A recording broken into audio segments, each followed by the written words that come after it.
La fin de cette année 2022 est marquée par une série de crises. Crise économique, l'inflation qui préoccupe énormément les habitants, également les collectivités que nous sommes et que nous représentons en tant qu'élus. Il y a également la crise écologique et la guerre en Europe. Cet ensemble de faits incite les collectivités territoriales à réduire leur budget, voire à annuler certaines festivités de fin d'année ou de début d'année 2023, comme les vœux à la population. Nous sommes conscients de ce sujet-là et Bessancourt a également à prendre en compte l'ensemble de ces facteurs. Pour autant, et on l'a bien vu à la sortie du Covid, on a besoin de se voir, on a besoin de convivialité, on a besoin de sortir de chez soi. On ne peut pas refaire un espèce de confinement économique après avoir subi le confinement sanitaire.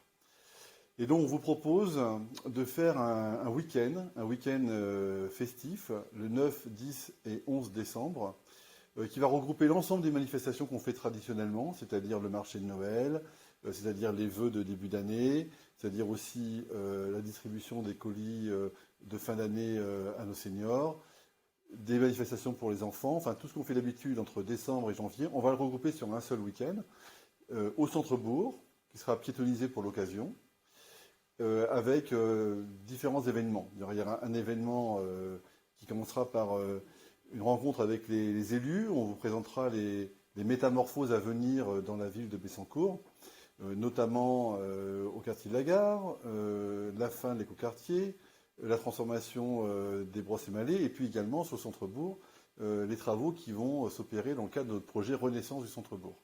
Donc ça, ce sera une partie institutionnelle qui se déroulera le 9 décembre au centre-bourg, sous un chapiteau prêté par un cirque qui, lui, fera après des spectacles.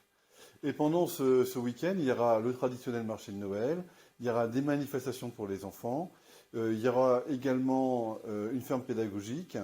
Et donc voilà, un week-end festif de convivialité, mais qui nous permet aussi d'économiser globalement sur le coût que représentent l'ensemble de ces événements traditionnellement. Voilà.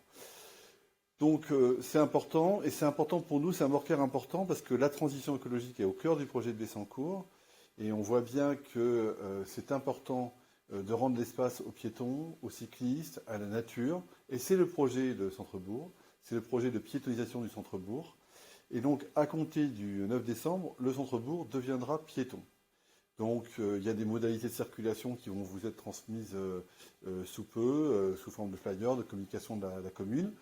Le centre-bourg, alors qu'est-ce qui va se passer? Ça va se métamorphoser. C'est-à-dire que la façade de la mairie va se métamorphoser puisqu'on a refait entièrement début 2023. Les travaux dans l'église ont déjà commencé et vont continuer. On va désartificialiser les sols, c'est-à-dire qu'on va transformer les deux parkings, parking de la Poste et parking Keller, en espace vert. On va étendre le parc Keller.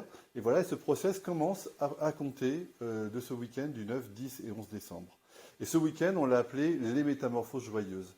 Car certes, nous sommes préoccupés en ce moment par ce qui se passe, mais il faut qu'on reste optimiste dans notre façon de transformer la ville. Et transformer la ville, ça ne veut pas dire ne plus accueillir d'habitants, ça veut dire les accueillir dans de bonnes conditions, mais c'est aussi créer des parcs, créer des zones piétonnes, créer des zones pour les vélos, créer des espaces de respiration. Et c'est ce week-end-là dans lequel on va vous proposer cet esprit, donc le week-end du 9, 10, 11 décembre, les métamorphoses joyeuses.